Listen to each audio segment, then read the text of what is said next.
নমস্কার, welcome back to my channel Bengali blogger Mamita চ্যানেলের পক্ষ থেকে জানাই সবাইকে সুস্বাগতম। আমি ভালো আছি, ভগবানের আশীর্বাদে। আশা করছি আপনারা সবাই ভালো আছেন এবং সুস্থ আছেন। মায়ের খেলা। দক্ষিণেশ্বরের এক রাতের ঘাটের ধারে গঙ্গার জল কালো মেঘের ছায়ায় ভারী হয়ে আছে।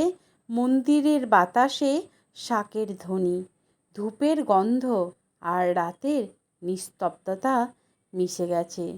শ্রী রামকৃষ্ণদেব পঞ্চবটির তলায় বসে আছেন। সামনে কয়েকজন শিষ্য, বাতাসে শিউলি ফুলের গন্ধ, অল্প দূরে কাশফুলের দোল খাওয়া, যেন মা কালী শ্যামার সিক্ত হাসি। এক যে শিষ্য আজ মনে নিয়ে এসেছেন, গভীর চাঁদের আলোয় তার মুখটা অন্ধকার আর আলোর মিশ্রণে দ্বিধার প্রতিমূর্তি হয়ে উঠেছে। ঠাকুর চুপ করে বসে আছেন, তার চোখে দুটি অখণ্ড ব্রহ্ম, যার মধ্যে সমস্ত জগৎ লুকিয়ে আছে। শিষ্য বললেন, ঠাকুর, আমরা তো সকলেই মা কালীর সন্তান, তাহলে কেন মা আমাদের বিপদের মধ্যে ফেলে দেন? শুনেই ঠাকুর মৃদু হাসলেন, বললেন, ওরে, তোকে একটা গল্প বলি, শোন। একটা ছোট্ট ছেলে ঘরে বসে খেলছে আর তার মা রান্নাঘরে ব্যস্ত। হঠাৎ ছেলে ঘরের এক কোণে পড়ে থাকা আগুনের কাঠি নিয়ে খেলতে গেল। মা দূর থেকে দেখলেন, কিন্তু কিছু বললেন না। ছেলেটা যখন কাঠিটা ধরতে গেল, তখন হাতটা পুড়ে গেল। চিৎকার করে উঠল। মা দৌড়ে এলেন, জল ঢাললেন, বুকে টেনে নিলেন। এখন বলো, মা কি ছেলের ক্ষতি চেয়েছিলেন? শিষ্যা মাথা নাড়ল না ঠাকুর, মা তো সব জানতেন। তবুও থামালেন না। ঠাকুর হেসে বললেন, এই তো মা কালী আমাদের ঠিকই এভাবেই আমাদের শেখান। আমরা সংসারের আগুন নিয়ে খেলতে চাই। বললেন যে এই তো মা কালী আমাদের ঠিক এভাবেই শেখান, আমরা সংসারের আগুন নিয়েই তো খেলতে চাই। পুরাণ যাতে আমরা শিখি, মা কখনো সন্তানদের সর্বনাশ করে না। মা শেখান। শিষ্যর চোখে জল এসে গেল। শিশু আবার জিজ্ঞাসা করলেন, কিন্তু ঠাকুর, মা তো আমাদের মা, তাহলে কেন আমরা তাকে আলাদা করে ডাকবো? কেন প্রার্থনা করব? যদি তিনি আমাদের আপন হন? ঠাকুর তো মিটমিটে হাসলেন, চোখ আদো খোলা, যেন তিনি মাকে দেখছেন। বললেন, ওরে, একটা দুধের বাচ্চা কাঁদে কেন? এবং যে দুধ তো মায়ের বুকেই আছে, কিন্তু বাচ্চা যদি না কাঁদে, মা কি কখনো দুধ খাওয়ান? শিষ্যর চোখ বিস্ময় বড় হয়ে উঠল এবং ঠাকুর বললেন, আমাদের ডাক না শুনলে, না আড়ালে তাকে মা চান তার সন্তান যেন তাকে ডাকে, তার জন্য কাঁদে, তার আশ্রয় চায়। মার কাছে তার যে চাইতে হয়, কারণ চাইতে না জানলে মা জানেন সংসারের ভোগেই আমাদের মন পড়ে থাকবে। মা শুধু দেবতা নন, মা চিরকালের প্রেমিকা, চিরকালের বন্ধু, চিরকালের আশ্রয়। এবং শিষ্যর কণ্ঠ ভারী হয়ে এলো। শিষ্য জিজ্ঞাসা করলেন, কিন্তু ঠাকুর, কেউ তো অনেকেই পুজো করে, অনেক সাধনা করে, তবুও কষ্ট যায় না কেন? ঠাকুর গভীরভাবে তাকালেন, তারপর এক মুঠো চিনি হাতে নিলেন, বললেন, দেখ, এই চিনি খুব মিষ্টি, কিন্তু যদি চিনি মাটিতে পড়ে থাকে আর একটা পিঁপড়ে সেটার উপরে হাঁটতে থাকে, ও বুঝবে কি যে মিষ্টির উপর হাঁটছে। শিশু মাথা নাড়লেন না। ঠাকুর বললেন যে এটাই সমস্যা। ঈশ্বর আমাদের সামনে থাকেন, মা কালই আমাদের ভালোবাসা ছড়িয়ে রাখেন, কিন্তু আমরা সংসারের কষ্টে এতটাই ডুবে থাকি যে বুঝতে পারি না মা আছেন ঠিক সময়। কিন্তু তার দেখা পেতে হলে মনকে শুদ্ধ করো, সংসারে ধুলো মুছতে হয় রে। শিষ্যর চোখে আলো ফুটে উঠল। শিষ্য এবার বললেন, ঠাকুর, তাহলে আমরা কিভাবে মায়ের কৃপা পাবো? ঠাকুর হাসলেন, বললেন কেঁদে, এবার বাবা, তো মাকে পেতে হলে কাঁদতে হয়। নিজের মাকে ডাকার জন্য কেউ লজ্জা পায় রে? শিষ্যর মুখে এই এক যে অপূর্ব শান্তি ফুটে উঠল। এবার গভীরভাবে শিষ্য তাকালেন, বললেন, ঠাকুর, মা কালী কি সত্যি আছেন? ঠাকুর হেসে বললেন, ওরে চোখ বন্ধ কর। শিষ্য চোখ বন্ধ করলেন। ঠাকুর বললেন, এবার ভাব গঙ্গার ধারে দাঁড়িয়ে আছিস, পবিত্র বাতাস লাগছে, দূরে ঢাকের আওয়াজ, মনে কর মা কালীর সামনে দাঁড়িয়ে আছিস, মার চোখে চোখ রাখছিস, অনুভব কর মা তোর কপালে হাত রাখছেন। শিষ্যের শরীর কেঁপে উঠল আর চোখ দিয়ে গঙ্গার মতন জল গড়িয়ে পড়তে লাগলো। ঠাকুর বললেন, ওরে পাগল, অনুভব করতে পারলি তো, দেখলি তো মা আছেন। সেই দিনই শিষ্য আর কোনো প্রশ্ন করতে পারেননি। গভীর রাতে দক্ষিণেশ্বরে আকাশে যেন কালো চাদরের উপরে তারা জ্বলজ্বল করছিল। মা কালী যেন শূন্য থেকে হাসছিলেন। ঠাকুর শিষ্যের মাথায় হাত রাখলেন। জীবন যখন একের পর এক আঘাত দেয়, যখন রাতের অন্ধকার এত ঘন হয়ে আসে যে মনে হয় আলো আর কখনোই ফুটবে না, ঠিক তখনই ঈশ্বর আমাদের সংকেত পাঠান। হিন্দু পুরাণে, বেদ, উপনিষদে, শাস্ত্রে বলা হয়েছে, ঈশ্বর কখনো সরাসরি বলে দেন না, বরং সংকেত দিয়ে বোঝান যে সময় বদলাচ্ছে, শুধু বুঝতে পারার ক্ষমতা চায়। আজ আমি আপনাকে বলবো যে আপনাদেরকে যে 50টা সংকেতের কথা, দয়া করে আপনারা এই ভিডিওটা যে মনোযোগ সহকারে এটা শোনার চেষ্টা করবেন। এটা আপনাদের কাছে একান্তভাবেই অনুরোধ রইল। যে 50টা সংকেত যা প্রমাণ করে আপনার কষ্টের দিন শেষ, ভালো সময় দরজায় কড়া নাড়াচ্ছে। শুনতে শুনতে যদি মনে হয় এটা আপনার জীবনে ঘটেছে, তাহলে বুঝে নিন ঈশ্বর আপনার দিকে তাকিয়েছেন। একদিন হঠাৎ করেই আপনি অনুভব করবেন মনের ভয় নেই, আগের মতো উদ্বেগ আসবে না, অজানা একটা শান্তি অনুভব করবেন এবং ভোরবেলা বা সন্ধ্যায় অপরিচিত ঘ্রাণ পাবেন, যেমন চন্দন, কর্পূর বা ফুলের সুগন্ধ, অথচ আশেপাশে এসব কিছুই থাকবেন না। এবং 3 নাম্বার, যখন মনে হবে যে আমি একা নয়, কেউ যেন আমাকে আঁকলে রেখেছে। 4 হচ্ছে চিল বা ঈগল পাখি যদি আপনার উপর দীর্ঘক্ষণ ঘুরতে থাকে, তাহলে বুঝবেন ঈশ্বর আপনাকে দেখছেন। 5 নাম্বার, রাতের ঘুমে স্বপ্নে মন্দির, নদী বা গরু দেখতে পেলে বুঝবেন আপনার সময় বদলাতে শুরু করছে। 6 নাম্বার, যদি কোনো পুরানো বা হারিয়ে যাওয়া বন্ধু বা আত্মীয় হঠাৎ আপনার জীবনে ফিরে আসে, তবে সেটা একটি শুভ সংকেত। 7 নাম্বার, নিজের ঘরের কোণে বা রাস্তায় পাশে হঠাৎ সাদা পালক দেখতে পেলে বুঝবেন শুভ শক্তি আপনার পাশেই আছে। 8 নাম্বার, কোনো অচেনা শিশু যদি আপনাকে দেখে মিষ্টি করে হাসে, তাহলে আপনার কাছে আসতে চায়, তাহলে মনে করবেন আপনার ভাগ্য বদলাচ্ছে। 9 নাম্বার, সূর্যোদয়ের সময় যদি হঠাৎ মনে হয় আকাশটা অন্যরকম একটা সুন্দর লাগছে, মনে শান্তি আসছে, তাহলে ঈশ্বর আপনাকে সংকেত পাঠিয়েছেন। 10 নাম্বার, দীর্ঘদিন পর পাখির কিচিরমিচির শুনলে সেটা সুখবরের বার্তা। 11 নাম্বার, যে কোনো কাজে হঠাৎ সহজে সফলতা পেতে শুরু করবেন। 12 নম্বর, কেউ আপনাকে উপহার হিসেবে হলুদ বা সাদা রঙের কিছু দিলে সেটা শুভ সংকেত। 13 নাম্বার, লাল বা সাদা ফুল যদি আপনার হাতে আসে, এমনকি রাস্তা থেকে উঠে এলেও সেটা শুভ সংকেত। 14 নাম্বার, ভোরবেলায় বা সন্ধ্যাবেলায় কেউ যদি আপনাকে বিনা কারণে আশীর্বাদ করে, তাহলে মনে করবেন ভালো সময় আসছে। 15 নাম্বার, হঠাৎ এমন কোনো মানুষের সঙ্গে দেখা হবে যে আপনাকে গুরুত্বপূর্ণ কোনো রকম উপদেশ দেবে, যা আপনার জীবন বদলে দিতে পারে। 16 নাম্বার, গরু, কুকুর বা পাখি যদি আপনার কাছে এসে ভালোবাসা প্রকাশ করে, তাহলে বুঝবেন ঈশ্বর আপনাকে সংকেত পাঠাচ্ছেন। 17 নম্বর, স্বপ্নে যদি নদী, জল, ঝর্ণা, সমুদ্র দেখলে বুঝবেন পুরনো কষ্ট ধুয়ে যাচ্ছে। 18 নাম্বার, মনে হবে বাতাসটা আজ অন্যরকম, একটা মিষ্টি শান্ত, এটা ঈশ্বরের স্পর্শ।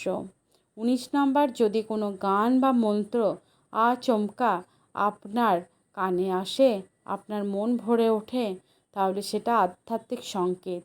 20 নাম্বার, নির্দিষ্ট কোনো সংখ্যা বারবার চোখে পড়তে থাকলে বুঝবেন ঈশ্বর আপনার সঙ্গে কথা বলছেন। 21 নাম্বার, হঠাৎ করেই আগের দুঃখের কথা মনে হলেও আর কষ্ট লাগবে না। 22 নাম্বার, শরীর হালকা লাগবে, যেন কোনো বোঝা সরে গেছে। এবং 23 নাম্বার, মনে হবে কিছু একটা ভালো হতে চলেছে, অথচ আপনি জানেনই না কি হতে চলেছে।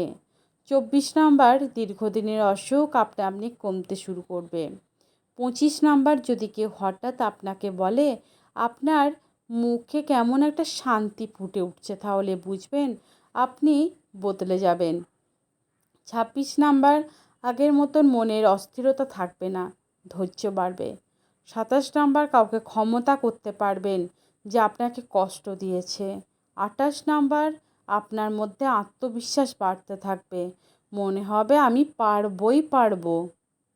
29 নাম্বার, হঠাৎ করে আগের মতো এত টাকার চিন্তা থাকবে না, অথচ অভাব হবে না।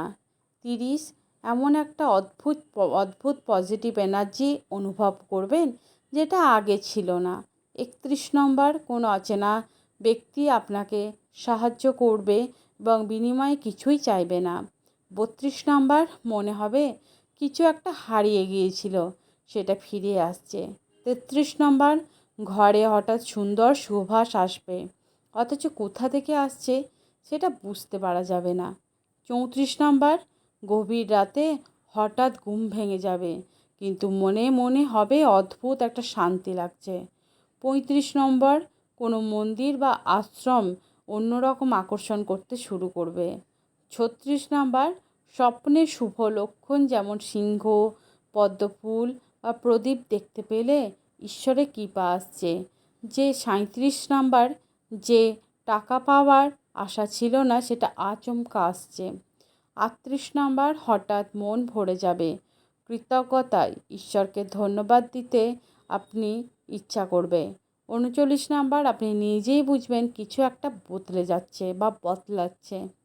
40 নম্বর, আর কোনো কষ্ট আপনাকে ভয় দেখাবে না। 41 নম্বর, নিজের কষ্ট অন্যকে বলার ইচ্ছা কমে যাবে, মনে হবে সব ঠিক হয়ে যাবে। 42 নম্বর, আত্মীয় পরিজন হঠাৎ ভালো ব্যবহার করতে শুরু করবে। 43 নম্বর, মনে হবে আমি আর একা নয়। 44 নম্বর, গভীর আনন্দ অনুভব করবেন যেটার কোনো কারণ নেই। 45 নম্বর, যে সমস্যার সমাধান ছিল না সেটা আপনি মিটে যাবে। 46 নম্বর, আত্মবিশ্বাস আগের চেয়ে দ্বিগুণ বেড়ে যাবে। 47 নম্বর, ভবিষ্যতের চিন্তা আপনাকে আর কষ্ট দেবে না। 48 নম্বর, মনে হবে আপনার জীবনে নতুন একটা অধ্যায় শুরু হচ্ছে। 49 নম্বর, ভাগ্যের দরজা খুলে যাবে, নতুন সুযোগ আসবে। 50 নম্বর, আপনি বুঝবেন আপনার সময় বদলে গেছে। তো এর মধ্যে যে কটা সংকেত আপনি পেয়েছেন, যদি মনে হয় তাহলে এই জীবনে ঘটছে, তাহলে বিশ্বাস করুন আপনার খুবই ভালো সময় আসছে এবং দরজার কড়া নাড়ছে সেই ভালো সময়টা। এই 50টা সংকেতের মধ্যে অন্তত 10টি বা তার বেশি যদি দেখতে বা অনুভব করেন, তাহলে বুঝে নেবেন যে আপনার ভাগ্য বদলানোর জন্য প্রস্তুত, শুধু দরকার সঠিক কাজ করা। প্রত্যেক দিন ব্রহ্ম মুহূর্তে ঘুম থেকে উঠে ভোর 3:30 থেকে 5:30টার মধ্যে যে আপনাকে বাসি মুখে একটি পবিত্র শব্দ 3 বার বলতে হবে, ওম রিং ওম রিং ওম রিং। এই মন্ত্রটি বা এই শব্দটি মহাশক্তির বীজ মন্ত্র। এটি মা লক্ষ্মী, মা দুর্গা, মা কালী, মা সরস্বতীর শক্তি ধারণ করে এই মন্ত্রের স্পন্দন এবং আপনার জীবনের সমস্ত নেতিবাচক শক্তিকে দূর করবে এবং ইতিবাচক পরিবর্তন আনবে।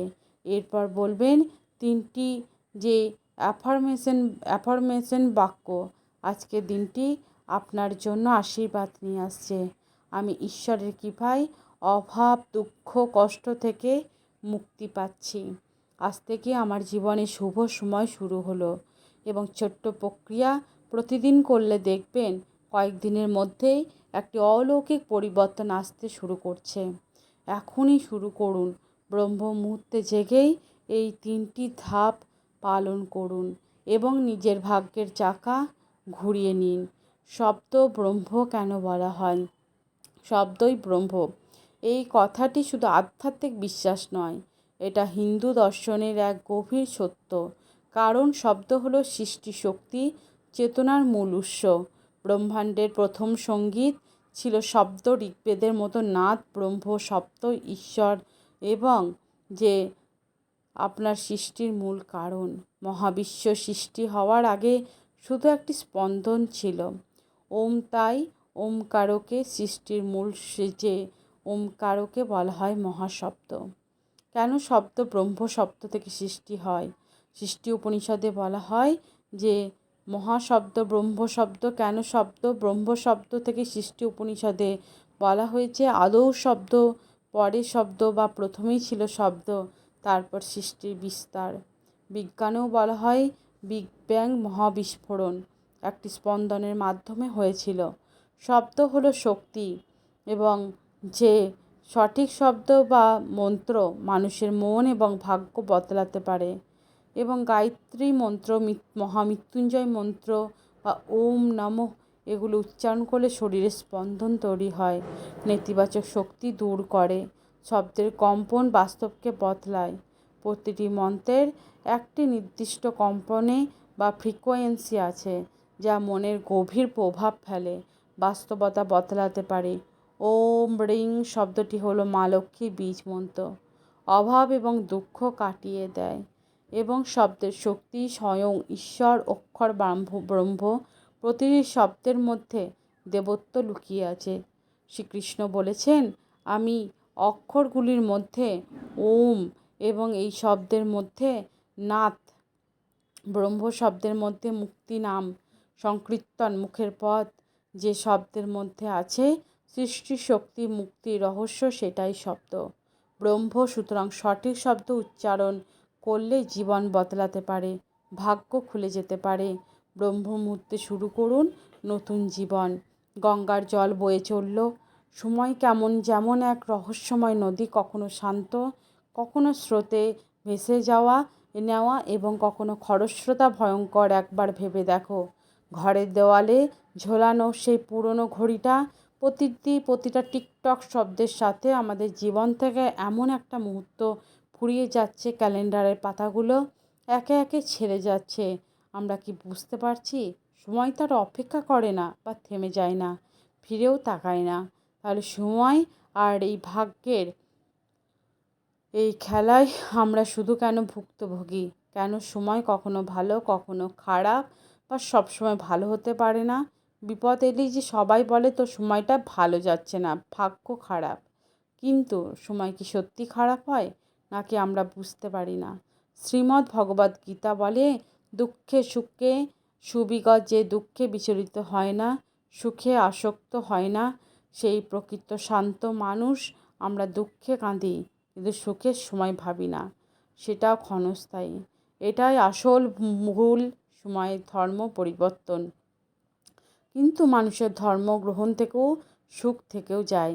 যারা ভাববেন এটা স্থায়ী নয়, তারাই দুঃখেই বলেন এটাও চলে যাবে।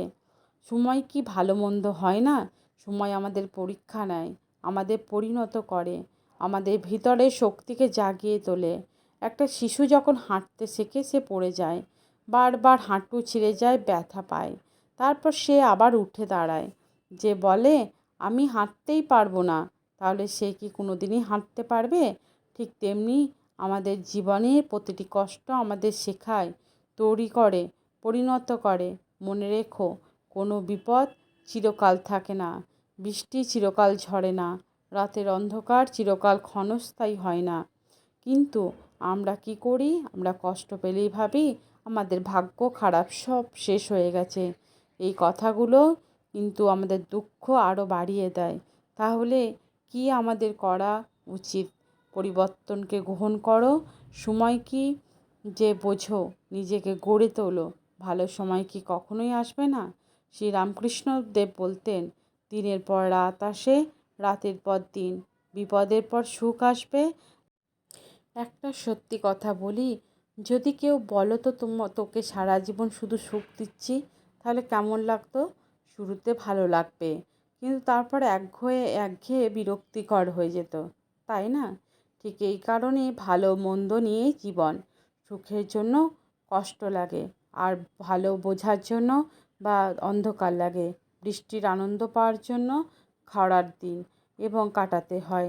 যখনই মনে হবে সময় খারাপ যাচ্ছে, এই কথাটা মনে রাখতে হবে। সময় বদলানোর জন্য অপেক্ষা করো না, নিজেকে বদলাও। দেখবে সময়ও বদলে যাবে। কিভাবে শান্তি পাবো? এটা একটা গোপন সূত্র। যখন মনে হবে সব কিছু খারাপ যাচ্ছে, তখন এই কাজটা করো। তুমি যা কিছু পেয়েছো তার জন্য ঈশ্বরকে ধন্যবাদ দাও। একটা দিন শুধু হাসতে শেখো, কোনো অভিযোগ করো না। যতটুকু সময় পাও সেটাও পুরোপুরি উপভোগ করো। এভাবে ভাগ্য বদলাবে, সময় বদলাবে, জীবন বদলাবে। ঘরের দেওয়ালে সেই ঝুলে থাকা ঘড়িটা, দেওয়ালে ঝুলানো ক্যালেন্ডারটা প্রত্যেক দিন জানান দেয় যে সময় কিন্তু শেষ হয়ে আসছে। তাহলে এখন বলো, তুমি কি করবে? সময়কে দোষ দিয়ে জীবনকে নষ্ট করবে নাকি সময়কে বুঝে নিজেকে বদলাবে, নতুন জীবন গড়ে তুলবে? যদি বদলাতে চাও তাহলে আজ থেকে যেগুলো বললাম সেইগুলো চেষ্টা করো। তো চলো, আজকের ভিডিওটা এখানেই শেষ করছি। যদি ভালো লেগে থাকে তাহলে একটা লাইক, একটা কমেন্ট এবং একটু আত্মীয় নিকট স্বজন বন্ধুবান্ধবদের সঙ্গে একটু শেয়ার করে দেবেন। সবাই ভালো থাকবেন, সুস্থ থাকবেন, সাবধানে থাকবেন। Tata, bye bye.